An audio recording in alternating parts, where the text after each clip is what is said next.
स्वागत है आपका मूवी टेल्स हिंदी में। अगर आपको वीडियो अच्छा लगे तो चैनल को सब्सक्राइब करें और लाइक करें।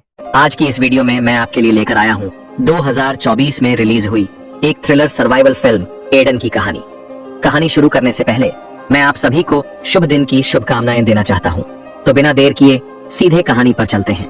यह फिल्म 1929 की सच्ची घटनाओं पर आधारित है, जब विश्व युद्ध प्रथम के बाद वैश्विक अर्थव्यवस्था पूरी तरह से ढह गई थी। इसी उथल पुथल के बीच फ्रेडरिक रिटर और डोरा स्ट्राउच जर्मनी छोड़कर दुनिया के दूसरे छोर पर स्थित वीरान द्वीप फ्लोरियाना पहुंचते हैं। दुनिया को रिटर के इस एकांत जीवन के बारे में केवल उन्हीं चिट्ठियों से पता चलता है जिन्हें कभी कभार वहां से गुजरने वाले जहाज उठा ले जाते हैं। रिटर का मिशन है एक नया दर्शन लिखना जो मानवता को खुद से ही बचा सके। वह मानते हैं कि जीवन का असली अर्थ है कष्ट सहना। इसके बाद दृश्य कई साल आगे बढ़ता है, जहां हमें एक और परिवार दिखाई देता है, पति पत्नी मार्गरेट और हेंज वेटमर और उनका बेटा हैरी। हकीकत यह है कि हेंज डॉरिटर से गहराई से प्रेरित है। परिवार ने अपनी सारी संपत्ति बेच दी और नए जीवन की तलाश में इस द्वीप पर आ गया। यह सर्दी का मौसम 1932 है, यानी रिटर और डोरा को इस द्वीप पर आए हुए 3 साल हो चुके हैं। थोड़ी ही देर बाद वेटमर परिवार रिटर और डोरा से मिलकर अपना परिचय देता है, लेकिन दोनों नए मेहमानों को देखकर साफ तौर पर परेशान हो जाते हैं। हेंज उत्साहित होकर बताता है कि डॉक्टर की चिट्ठियां अखबारों में छप चुकी हैं, जिससे वह जर्मनी में एक बड़ी सनसनी बन गए हैं। इसके बाद रिटर हेंज को अपने बगीचे में ले जाता है और उसे समझाने लगता है कि यहाँ जिंदगी बिताना कितना मुश्किल है। वह नए आए मेहमान को डराने की कोशिश करता है और चेतावनी देता है कि इस द्वीप पर जंगली सुअर, कुत्ते और गायें रहती हैं। वह यह भी बताता है कि इस द्वीप पर कोई प्राकृतिक जल स्रोत नहीं है, बस 2 छोटे छोटे झरने हैं जो बारिश का पानी इकट्ठा करते हैं। फिर रिटर वेटमर परिवार का सामान एक पालतू गधे पर लाद देता है, जिसे डोरा बेहद प्यार करती है। इसके बाद वह उन्हें पहाड़ियों के अंदर एक गुफा तक ले जाता है और कहता है कि वे वहां रह सकते हैं जहां उन्हें भीगना नहीं पड़ेगा। हालांकि पानी की कमी बहुत गंभीर है। जाने से पहले रिटर चेतावनी देता है कि गधे को रात तक लौटा दें, वरना डोरा उन्हें सबक सिखा देगी। उसी शाम डोरा रिटर से कहती है कि उसे ये लोग बिल्कुल पसंद नहीं आए, क्योंकि वे उसे बेकार लगते हैं और इन्हें बहुत मदद की जरूरत पड़ेगी। लेकिन रिटर उसे आश्वस्त करता है कि उसने उन्हें उस गुफा में रखा है जहां कोई फसल उग ही नहीं सकती। उसे पूरा यकीन है कि ये लोग ज्यादा दिन टिक नहीं पाएंगे और बारिश के मौसम से पहले ही यहाँ से चले जाएंगे। ये सुनकर डोरा विजिबली राहत महसूस करती है। आने वाले दिनों में वेटमर परिवार जी जान से मेहनत करता है ताकि उस जगह को रहने लायक बना सके। उन्हें बेहद कठिन परिस्थितियों का सामना करना पड़ता है, खासकर रात में जब मार्गरेट लगातार कीड़ों और जंगली जानवरों की आवाजों से सहम जाती है। आखिरकार कड़ी मेहनत के बाद वे ताजा बारिश का पानी इकट्ठा करने के लिए एक पानी की पाइपलाइन बना लेते हैं।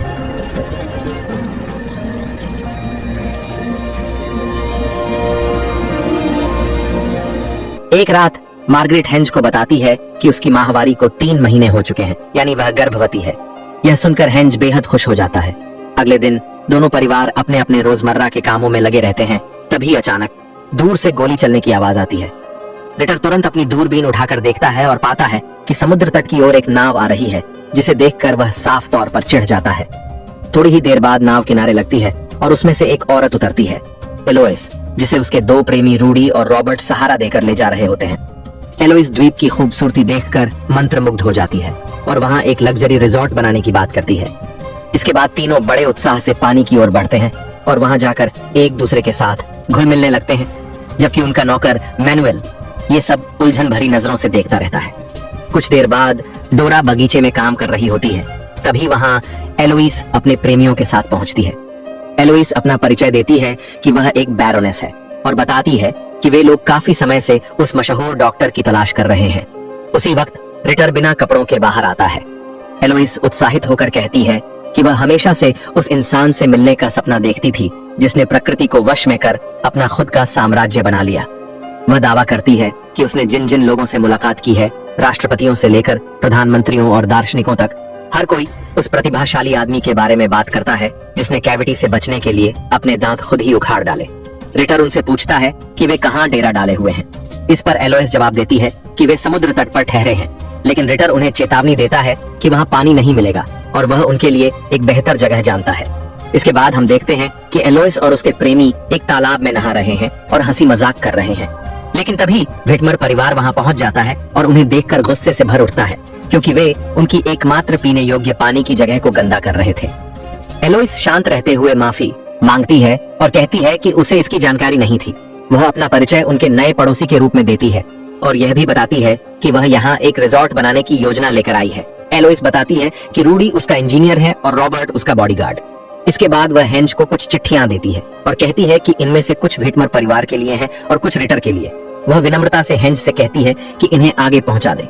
बाद में हेंज वह चिट्ठियां रिटर को देता है, लेकिन पता चलता है कि लिफाफे पहले से ही खुले हुए हैं। रिटर गुस्से में आ जाता है और सोचने लगता है कि एलोइस ने जब उनसे मुलाकात की थी तो तब क्यों नहीं चिट्ठियां दी।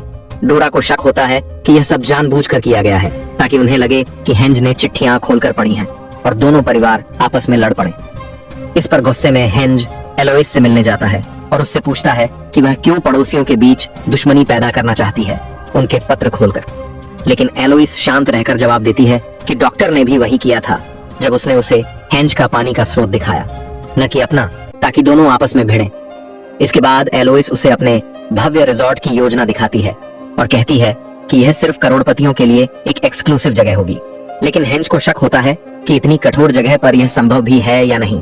उसका जवाब सुनकर एलोइस साफ तौर पर नाराज हो जाती है। इसके बाद दृश्य कट होकर उस झरने पर आता है जहां व्हिटमर परिवार आधा घर बना चुका है। सब कुछ ठीक ठाक चलता दिख रहा है और मार्गरेट उत्साह से अपने पति को उनकी पहली सब्जी दिखाती है। लेकिन उनका यह सुकून अचानक टूट जाता है जब एलोइस अपने प्रेमियों के साथ वहां डेरा डाल देती है, क्योंकि समुद्र तट पर गर्मी असहनीय हो चुकी थी। व्हिटमर परिवार को यह बेहद खलता है, लेकिन बैरोनेस उन्हें भरोसा दिलाती है कि वह यहाँ सिर्फ तब तक रुकेगी जब तक उसका रिजॉर्ट बन नहीं जाता और रूडी नया जलस्रोत नहीं ढूंढ लेता। कुछ दिनों बाद हम देखते हैं कि रूडी लगातार झुंझलाने लगता है। रूडी बार बार कोशिश करने के बावजूद किसी सही जगह पर कुआं नहीं खोद पाता। वह गुस्से में कैंप लौटता है और वहां पहुंचकर और चिढ़ जाता है, क्योंकि रॉबर्ट और एलोइस तेज आवाज में एक दूसरे के साथ संबंध बना रहे होते हैं। कुछ देर बाद एलोइस बाहर निकलती है और रूडी से कहती है कि वह एक कॉर्न का कैन गर्म कर दे, लेकिन रूडी भड़क उठता है और कह देता है कि उनके पास कोई खाना ही नहीं है। वह गुस्से में बड़बड़ाने लगता है कि उनके पास न खाना है, न बगीचा है और न ही कोई होटल, और ये सब सिर्फ उसकी गलती है जिसने उन्हें यहाँ खींच कर लाया बिना किसी असली योजना के। रूडी की यह बात सुनकर आहत एलोइस रोते हुए जंगल की ओर भाग जाती है।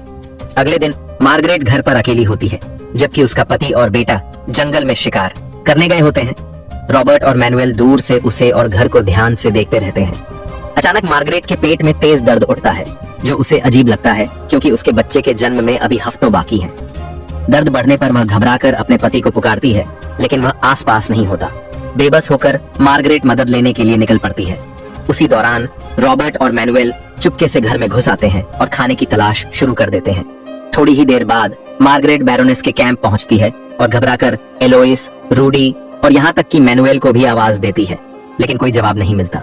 हम देखते हैं कि एलोइस और रूडी कैंप के अंदर ही मौजूद हैं, लेकिन वे जानबूझकर उसे अनदेखा कर देते हैं। उसी समय चोर घर के अंदर डिब्बा बंद खाना ढूंढ निकालते हैं और जितना हो सके उतना चुराने लगते हैं, लेकिन तभी उन्हें मजबूरन छिपना पड़ता है, क्योंकि दर्द से कराहती हुई मार्गरेट घर वापस लौट आती है। अब उसके पास कोई और रास्ता नहीं बचता, तो वह जमीन पर अखबार बिछाती है। मार्गरेट खुद को अकेले ही बच्चा जन्म देने के लिए तैयार करती है, जबकि चोर छिपकर यह सब देखते रहते हैं। उसी समय उसे बाहर से गाय के रंभाने की आवाज आती है और वह देखने के लिए बाहर जाती है, जिससे चोरों को भाग निकलने का मौका मिल जाता है।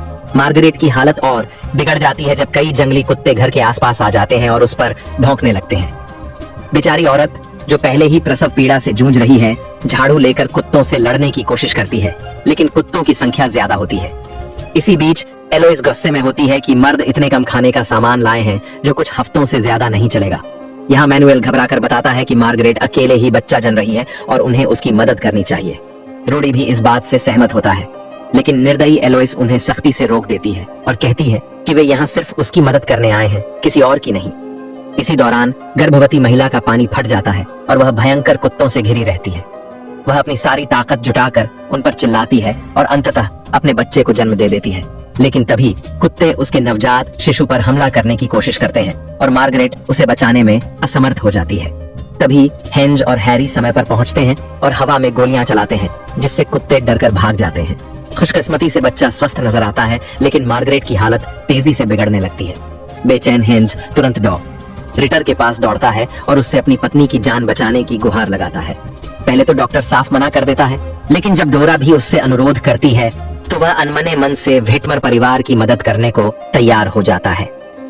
मार्गरेट की जांच करने पर डॉक्टर को पता चलता है कि प्लेसेंटा उसकी गर्भाशय में खतरनाक तरीके से अटका हुआ है।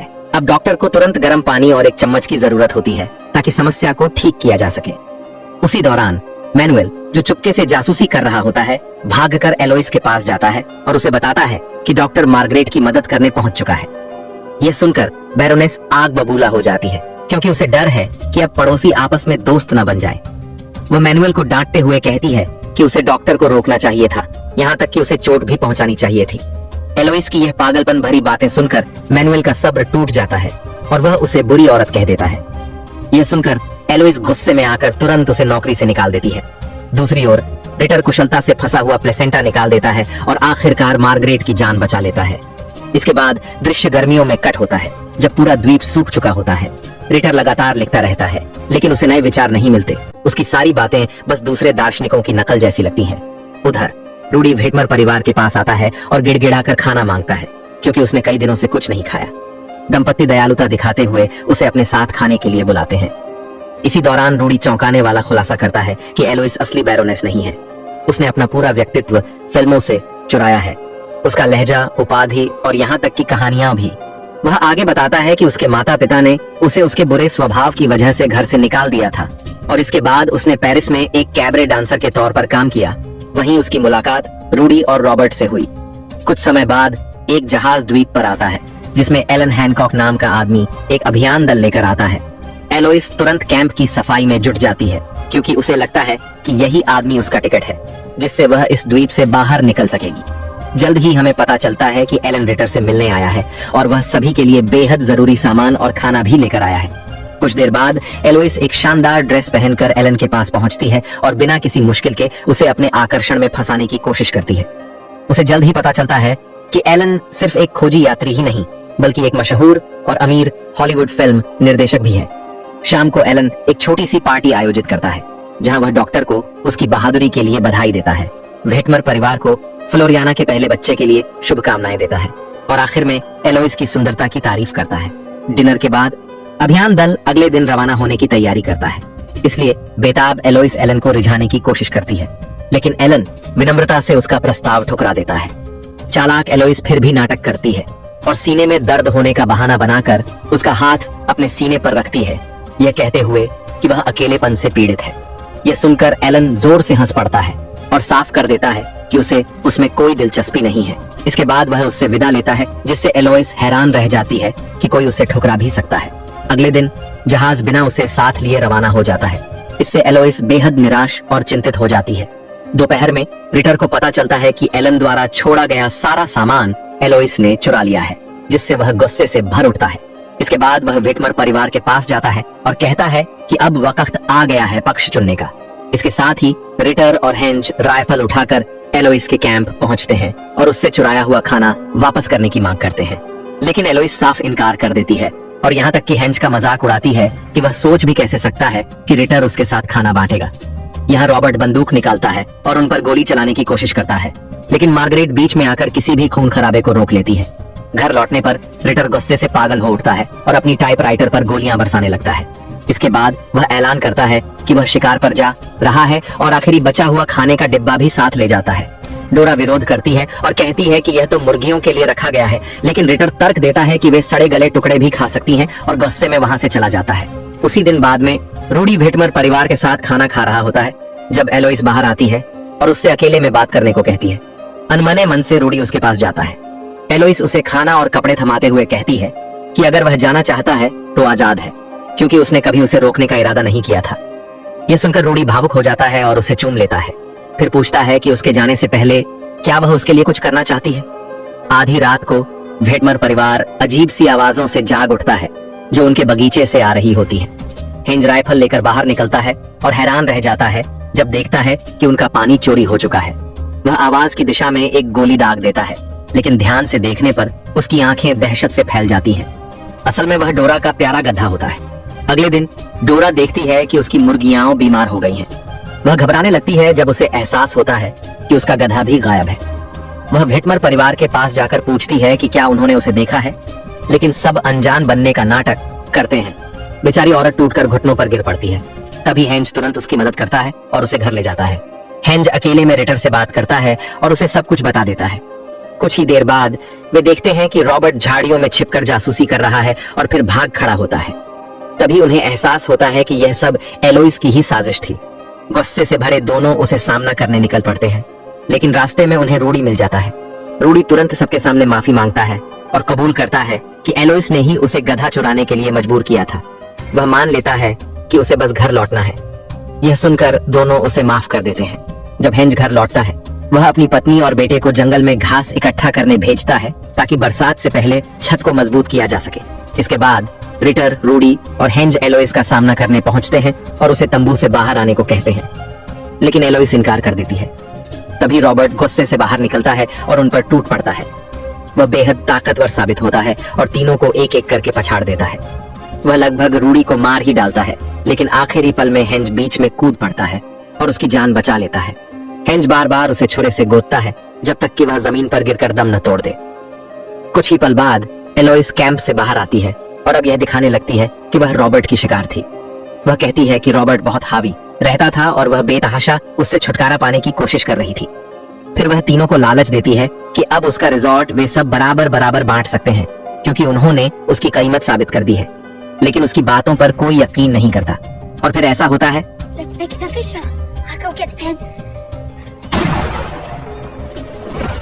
रिटर ठंडे मन से उसकी खोपड़ी में गोली उतार देता है। गोलियों की आवाज मार्गरेट सुन लेती है। उसके बाद तीनों पुरुष दोनों लाशों को उठाकर पानी में फेंक देते हैं। फिर और तीनों ये तय करते हैं कि अपनी पत्नियों को कुछ नहीं बताएंगे। अगले दिन रूडी दोनों परिवारों के पास जाकर कहता है कि एलोइस और रॉबर्ट जहाज से चले गए हैं और पीछे एक चिट्ठी भी छोड़ गए हैं। लेकिन औरतों को तुरंत शक हो जाता है, क्योंकि एलोइस का अपने कीमती सामान को छोड़ जाना नामुमकिन लगता है। यहाँ तक कि रिटर भी शक जताने का नाटक करता है, जिससे हेंज और ज्यादा बेचैन और डरा हुआ महसूस करने लगता है। इसके बाद रूडी कुछ कीमती सामान रिटर को बेच देता है ताकि थोड़े पैसे लेकर हमेशा के लिए यहाँ से निकल सके। बाद में घर पर मार्गरेट अपने पति से सामना करती है और कहती है कि उसे पता है वे दोनों मर चुके हैं, क्योंकि उसने गोली चलने की आवाज सुनी थी। वह बताती है कि उसने पिछली रात उसकी राइफल जांची थी और उसमें सारी गोलियां भरी हुई थी, मतलब गोली रिटर ने चलाई थी। यहाँ मार्गरेट को पूरा यकीन है कि डॉक्टर गवर्नर को चिट्ठी लिखेगा और हेंज पर ही हत्या का इल्जाम लगाएगा। ऐसा करके वह उन्हें गिरफ्तार करवाएगा और फिर से अकेला इस द्वीप पर राज करेगा। ये सुनकर हेंज पछता जाता है और अपनी पत्नी से कहता है कि वह उसे छोड़कर चली जाए, लेकिन मार्गरेट पूरे आत्मविश्वास से कहती है कि वह कभी किसी को अपने परिवार को बर्बाद नहीं करने देगी। दूसरी ओर डोरा रिटर से तंग आ चुकी होती है और ऐलान करती है कि उसने उसे छोड़ने का फैसला कर लिया है। वह बताती है कि वे यहाँ किसी बड़े मकसद के लिए आए थे, लेकिन अब रिटर का पूरा समय पड़ोसियों से चालाकी करने में ही निकल जाता है। रिटर कहता है कि उन लोगों ने उसकी जिंदगी बर्बाद कर दी, लेकिन डोरा जवाब देती है कि उसने खुद अपनी जिंदगी बर्बाद की है और उसे गद्दार तक कह देती है। बाद में डोरा जंगल में होती है जब उसकी मुलाकात मार्गरेट से होती है। मार्गरेट ने सुना होता है कि उनके मुर्गे मुर्गियां बीमार हैं। वह उसे कुछ स्वस्थ मुर्गियां और अंडे देने की पेशकश करती है, लेकिन डोरा साफ इनकार कर देती है। फिर मार्गरेट फिर तुरंत उसे चेतावनी देती है कि रिटर एक खतरनाक आदमी है और शायद एलोइस की हत्या भी उसी ने की है, लेकिन डोरा इस पर विश्वास करने से इनकार कर देती है और कहती है कि डॉक्टर ने अपनी जिंदगी अहिंसा को समर्पित की है। जाने से पहले मार्गरेट उसे समझाती है कि बीमार मुर्गियों को कभी मत पकाना, क्योंकि वे जहरीले टॉक्सिन्स से भरे हुए हैं। इसी बीच रूडी समुद्र तट पर होता है, जहां उसे एक छोटी नाव दिखाई देती है। वह तुरंत तैरकर उसके पास पहुंचता है और इसाबेला ले जाने की गुजारिश करता है, लेकिन कप्तान कहता है कि उसके पास वहां तक पहुंचने के लिए पर्याप्त ईंधन नहीं है। लेकिन जैसे ही बेताब रूडी उसे 200 सुक्रेस देने की पेशकश करता है, कप्तान राजी हो जाता है और उसे नाव पर चढ़ा लेता है। दूसरी ओर रिटर को आखिरकार अपने लिखने में एक बड़ी सफलता मिलती है और वह एक नई फिलॉसफी गढ़ लेता है। वह बड़े उत्साह से यह बात डोरा से साझा करता है। तब डोरा सुझाव देती है कि इस पल को जश्न में बदलते हैं और चिकन खाकर मनाते हैं। बाद में वह जानबूझकर उसे वहीं सड़े हुए मुर्गे खिलाती है, जिसे रिटर बिना किसी शक के खा लेता है। कुछ घंटों बाद डोरा भेटमर परिवार के पास आती है और कहती है कि रिटर बहुत बीमार हो गया है और उनकी मदद चाहिए। वे लोग तुरंत उसके घर पहुंचते हैं, जहां हैंज हैरान होकर पूछता है कि यह सब क्या हुआ, लेकिन डोरा कुछ कह पाती उससे पहले ही मार्गरेट बोल उठती है कि यह फूड पॉइजनिंग है, जो एक मासूम सी गलती है। बाद में जब रिटर मौत के करीब पहुंच जाता है तो डोरा उसका मजाक उड़ाते हुए कहती है कि अब वह अमर हो गया है। अपने आखिरी बचे हुए दम से रिटर उसे कोसता है और फिर हमेशा के लिए दम तोड़ देता है। इसके बाद दृश्य कट होता है शरद ऋतु पर, जब गवर्नर द्वीप पर जांच करने पहुंचता है कि आखिर यहाँ हुआ क्या है, और यह साफ हो जाता है कि रिटर ने वाकई उसे एक चिट्ठी भेजी थी। रिटर की लिखी चिट्ठी में यह दावा किया गया था कि बैरोनेस की हत्या हैंस ने की है, लेकिन हैंस पूरी तरह निर्दोष होने की बात कहता है। जब गवर्नर मार्गरेट से सवाल करता है तो वह अपने पति का मजबूती से बचाव करती है, लेकिन गवर्नर खुलासा करता है कि डोरा ने भी यह पुष्टि की है कि कातिल हैंस ही था। इस पर मार्गरेट तर्क देती है कि असल में डोरा ने ही रिटर को मारा, क्योंकि यह मुमकिन नहीं है कि एक आदमी जो 4 साल तक इस द्वीप पर जिंदा रहा वह अचानक सड़ा हुआ चिकन खाकर किसी नौसिखिए की तरह मर जाए। वह यह भी बताती है कि उसने डोरा को 1 दिन पहले स्वस्थ मुर्गियां दी थीं, लेकिन उसने जानबूझकर उनका इस्तेमाल नहीं किया। जब मामला सुलझ नहीं पाता तो गवर्नर तय करता है कि वह द्वीप छोड़ देगा और डोरा भी उसके साथ जाने के लिए तैयार हो जाती है। लेकिन व्हिटमर परिवार यही रुकने का फैसला करता है, क्योंकि अब यह द्वीप ही उनका असली घर बन चुका है। फिल्म के अंत से पहले यह सामने आता है कि एलोइस और रॉबर्ट की लाशें कभी नहीं मिली। डोरा जर्मनी लौट गई, जहां 1943 में मल्टीपल स्क्लेरोसिस की वजह से उसकी मौत हो गई। मौत से पहले उसने फ्लोरियाना की घटनाओं पर अपनी कहानी प्रकाशित की। इसके जवाब में मार्गरेट ने भी एक किताब लिखी जो डोरा के बयान से बिल्कुल अलग थी। वहीं रूडी कभी इसाबेला नहीं पहुंच पाया, क्योंकि वह और कप्तान फ्लोरियाना से 150 नॉटिकल मील दूर समुद्र में मिले। असल में उनकी नाव का ईंधन खत्म हो गया था और वह बहकर रास्ते से भटक गई थी।